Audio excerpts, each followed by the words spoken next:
Today I'm going to explain the Ortega method for the 2x2, which is a really fun way to solve this. I have another video which you can check for the link in the description below of how to solve this in a fun sort of beginner way.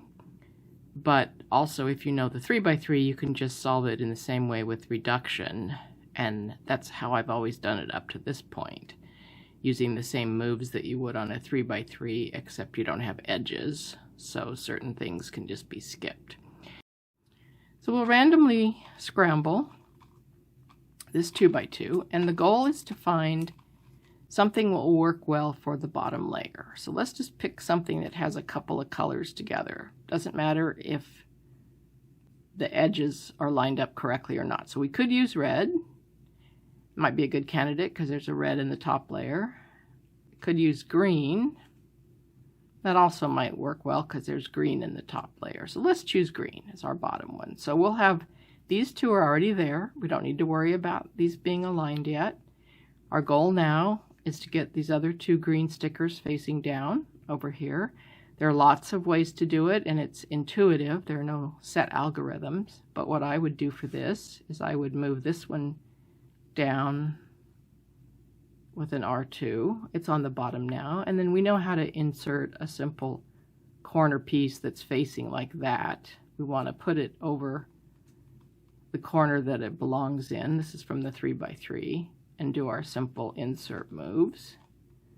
You should all know how to do that if you do a 3x3. And so now we have the bottom layer done, and again, we don't care about these side pieces. They don't have to match in color, which is the nice thing about Ortega, and it makes it really fast. So we have green on the bottom, which means we're going to need blue on the top.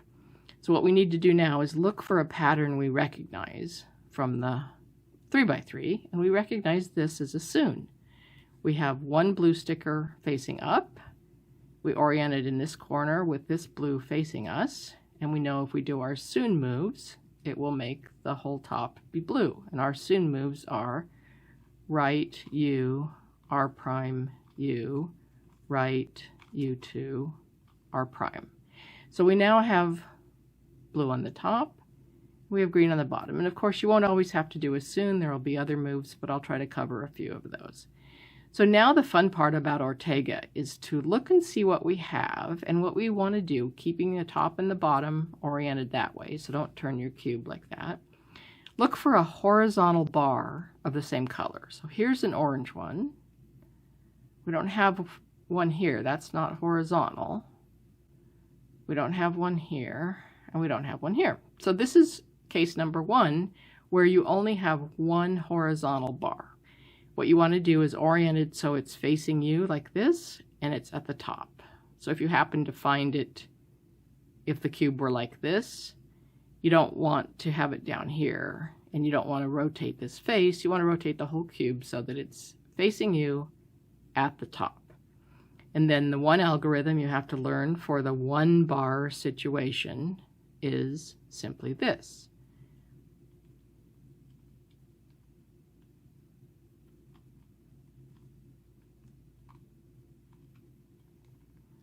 And then at the end, it will either be solved or you'll have to adjust this upper face one or two turns, in this case just one turn, and you have it solved. So that's one case. All right, another one of the cases we'll see if we can get. Again, we'll scramble this, and let's just randomly pick what we want to be the bottom. Okay, white looks like a good bottom because there's already three pieces there. Again, it doesn't matter if the edges are lined up, so this is perfect. We just need to put the other white there. It's over here. We know how to insert a white corner. If it's facing this way, we want it down here. We align it over where it goes and just do our simple insert move, which you should know from the 3x3.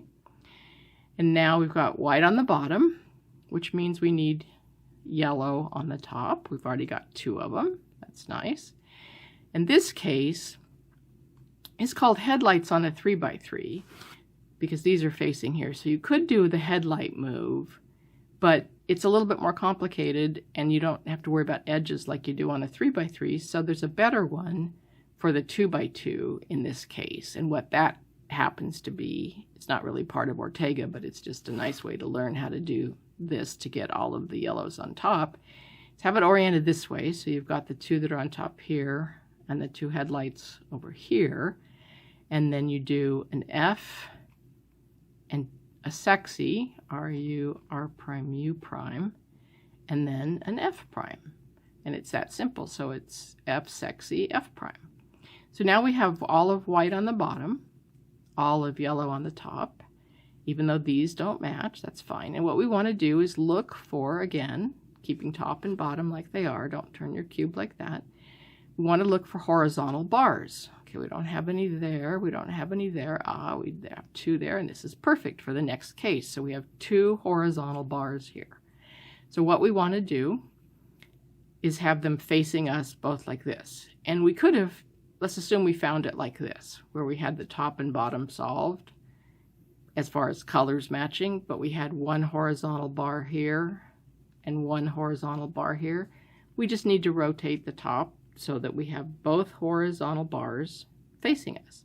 And so this is case number 2 in Ortega, where you have two horizontal bars, and what you do is this algorithm.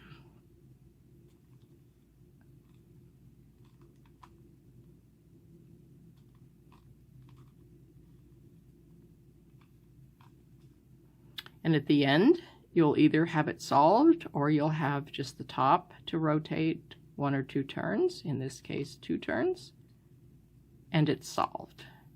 And so that's your 2-bar case. Let's do another random scramble.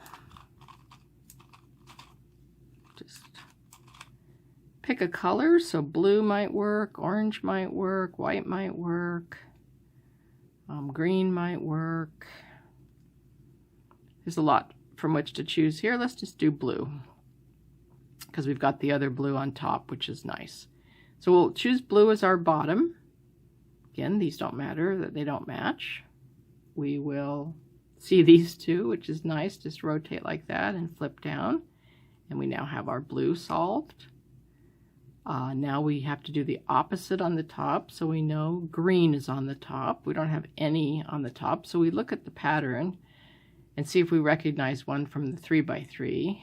And this is the one that's often called blinkers on the 3x3, because these are like the tail lights of a car, and these are like the 2 blinkers of the car. But unlike doing it on the 3x3, that algorithm is a little bit longer. So what you can do on this one is you can orient it so that the blinkers, these 2 pieces, are on the right, like this, the right side, not, that would only put one on the right, but like this, and do the F and then 2 sexies and an F prime, and that should make the whole top be green. So we have an F, our sexy move, RU, R prime, U prime, another one, RU, R prime, U prime, and then an F prime. And that's a really nice fast way to do blinkers on a 2x2. So we have blue on the bottom, we have green on the top, and this is a case where we look for the horizontal bars again, and notice we have several, because there's one, there's one, there's one, there's one, and there's one. And what this shows us, since we have all 4 on the top, this whole layer is actually solved. Not only is green all facing up, but this is correct, both yellows, that's correct, and that's correct. So this is not really a special case for Ortega, because you would do it just like you might do a 3x3. So you want the solved layer on the bottom, basically, and then you want to figure out how to solve the situation on the top. And you'll either have diagonal corners that need swapped, or you'll have adjacent corners that need swapped. And so we will look and see what we have here. These 2 are correct. We could rotate it over on top of the yellow just to help you identify it. These are already correct, which means we have these 2 adjacent corners that need to be swapped. This one, blue, orange, and white, need to be over here, and this one needs to be over here. So you probably already know an algorithm for the 3x3 to swap adjacent corners. But the one I use is this, is I have the two that are not swapping facing me, and I do these moves. I do an R, and then a B prime, and another R. Then I do an F2,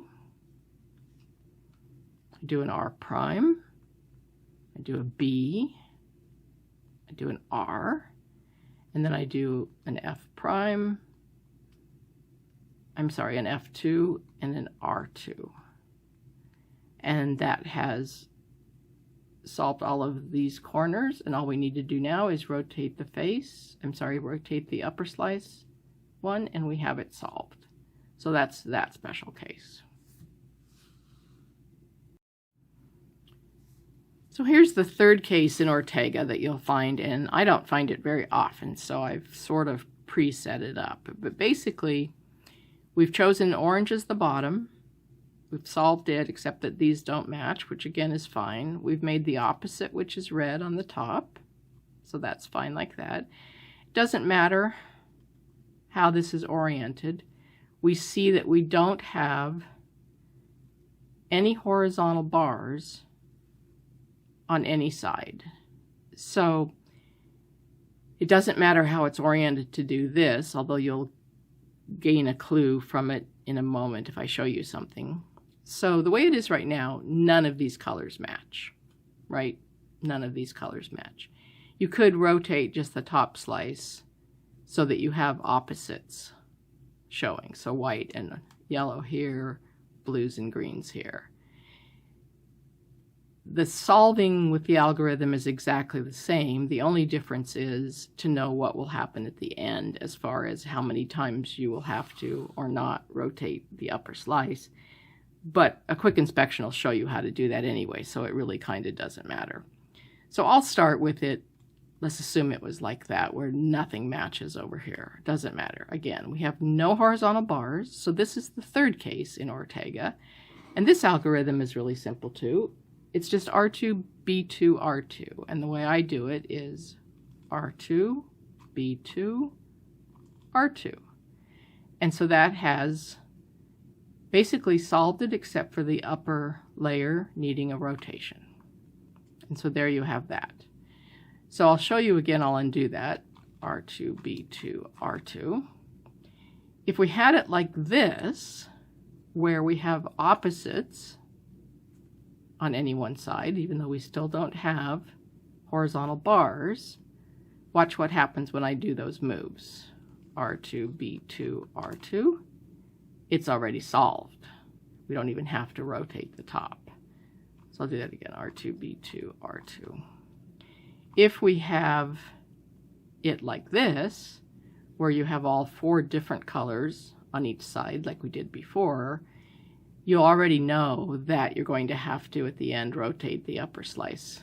So you could change it before you do the move, or just do it afterwards. Again, I would just look for the horizontal slices. You don't have any, so you know you do this algorithm, which is the third one of no situations of no bars. And that is R2, B2, R2. And then you have to orient the top. And there you have Ortega. Okay, this case is not particular to Ortega, but I'll show you anyway because it's one that I just didn't cover yet. Suppose you've chosen to start your Ortega on this where you wanted to do red. So you've got red done, and then you did the orange. And you know to do the bottom and the top intuitively or with your moves from like a 3x3. So you've got the top and bottom basically done, and you're looking for the horizontal bars, and you quickly notice that you've got all four on the bottom. So the bottom slice is actually solved. So as I mentioned before, you'll either have two cases, well, it could be completely solved, or you'll have the case of diagonal corners needing swapped or adjacent corners needing swapped. So as we see here, let's orient one of the corners that'll help us. So the white and green matches the white and green. So we can see that one's good, that one's not, that one's good, and that one's not. So this is our case of diagonal corners. It doesn't matter how you have the cube oriented like this, at least not with the algorithm that I use for diagonal corners, and I use this on the 3x3. And the way I do it is this.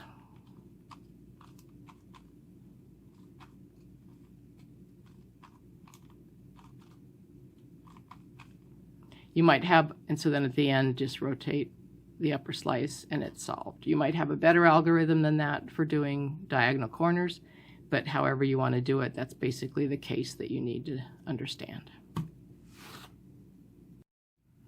Let's do another random solve and see what we get here for this cube. So we'll just pick something that would work well for the bottom. See what we have. It looks like orange is going to work the best on the bottom. So again, we don't need those to be matched. That's fine. So we have a couple of oranges there. There's one and there's one. So what I would do is I would bring this over and bring that down.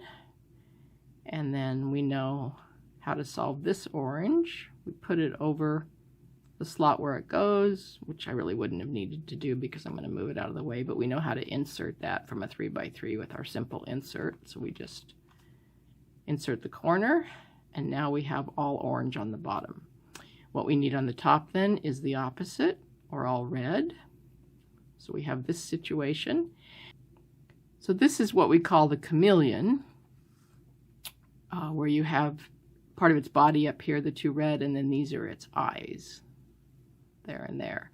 On a 3x3 to solve this, you need to do wide turns, but we don't have that center row, so obviously there's no wide turns on this. And the way I solve this is I have the eyes of the chameleon over here at the left, and I do the following algorithm. A sexy move, R, U, R prime, U prime.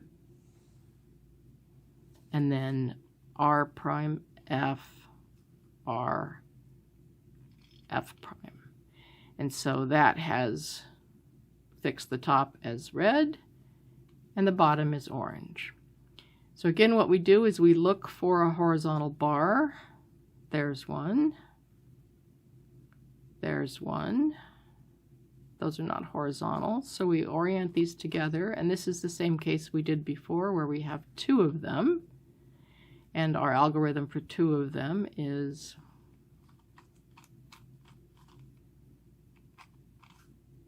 and then at the end we may have to rotate that. So that's taking care of that.